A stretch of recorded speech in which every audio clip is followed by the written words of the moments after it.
Welcome back to another episode of Saber Team's Corner. This one here, we're going to talk about a little scene that happened at Fort Benning, Georgia. I call it Cry Baby.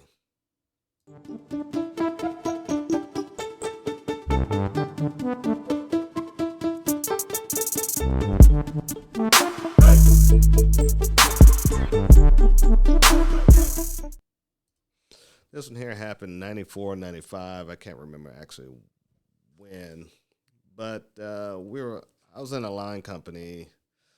Um, I don't know if I was with the 25th. Yeah, I was with the 25th at the time, and 24th ID. 20, well, the 24th ID at Fort Benning, Kelly Hill. 94, 95.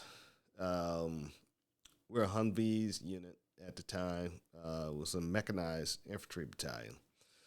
And we was in the field doing a Bradley gunnery table.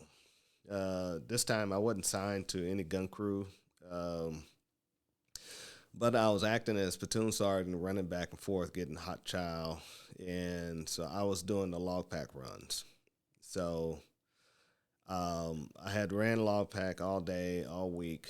We was out there maybe a couple weeks, and I was getting ready to go to sleep.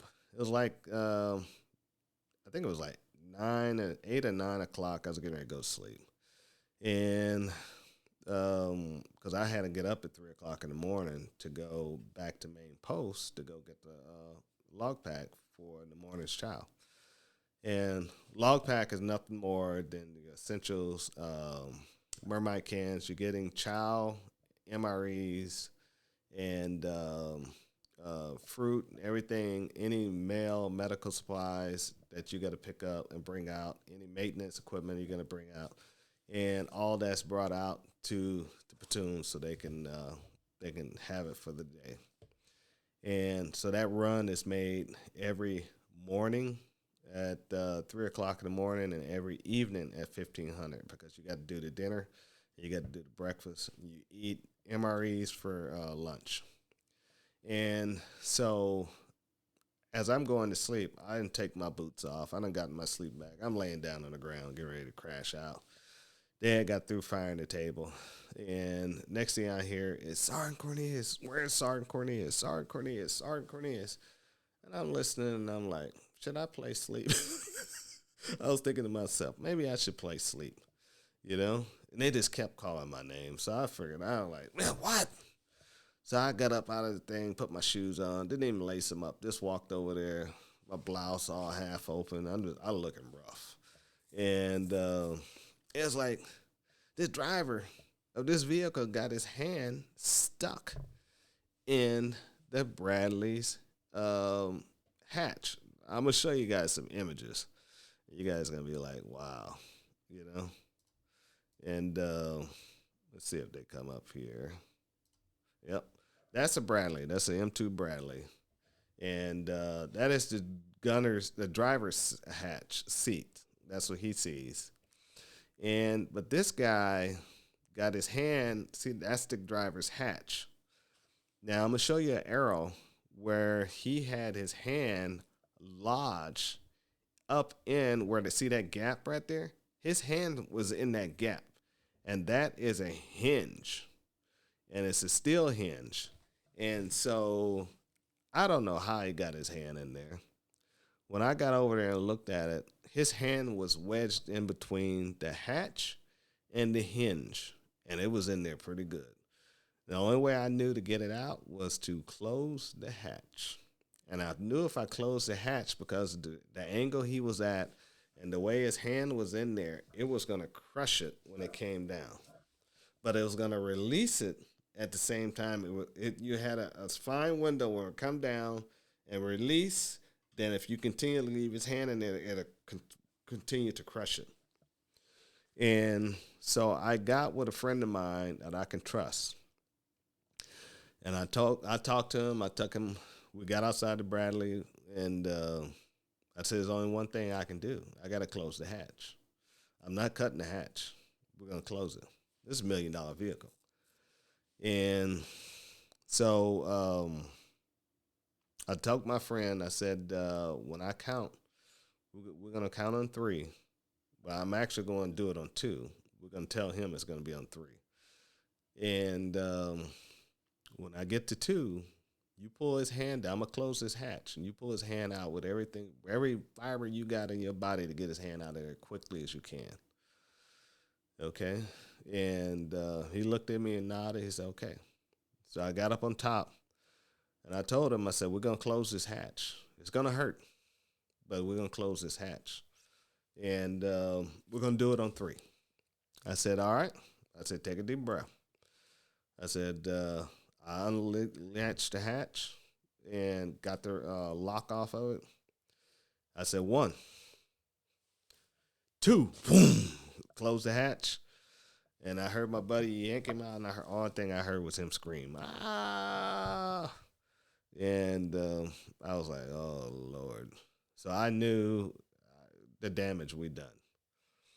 And so we got him in the Humvee. So I commenced driving back to post. It was like 11 o'clock that night. By the time we get to post, it's about midnight. Take him straight to the hospital. And so we waited around in the waiting room for him. And he didn't, funny part about it, we was waiting around, and some OCS student came in, a bunch of lieutenants from the OCS class. The guy had, they was bringing him in on a gurney, and it was the strangest thing. And his whole chest was burnt, and he had a simulator sticking out of him. And I was like, what the hell? And so I looked over at him. I stopped him as they came in. I said, what the hell is wrong with this guy? And he said, well, he jumped on a flashbang simulator.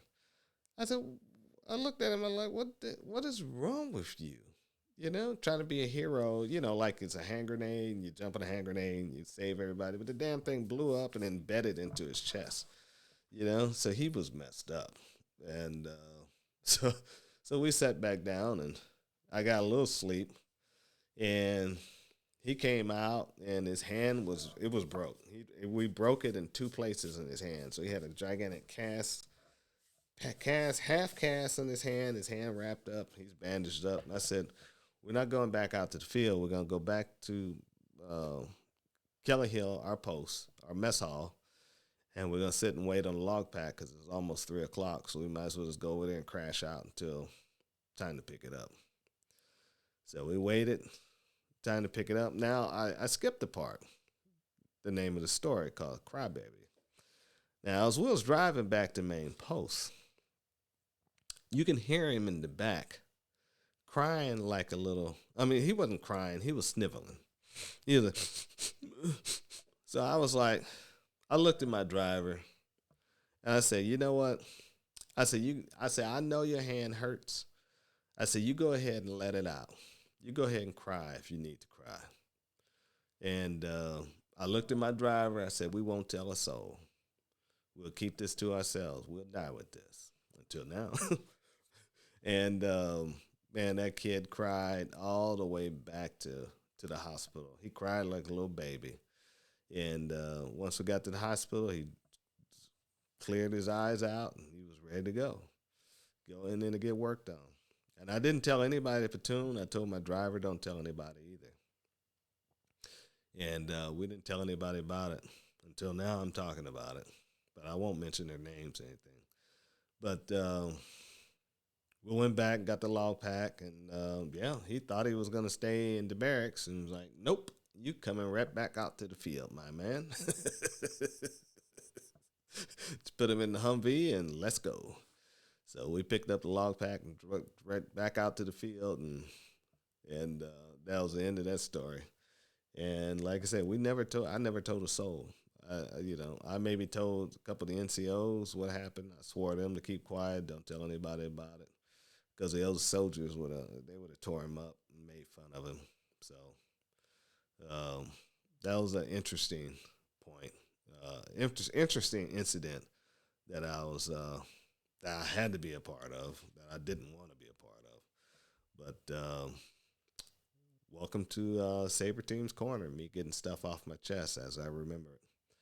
And I'll see you guys on the range. All right?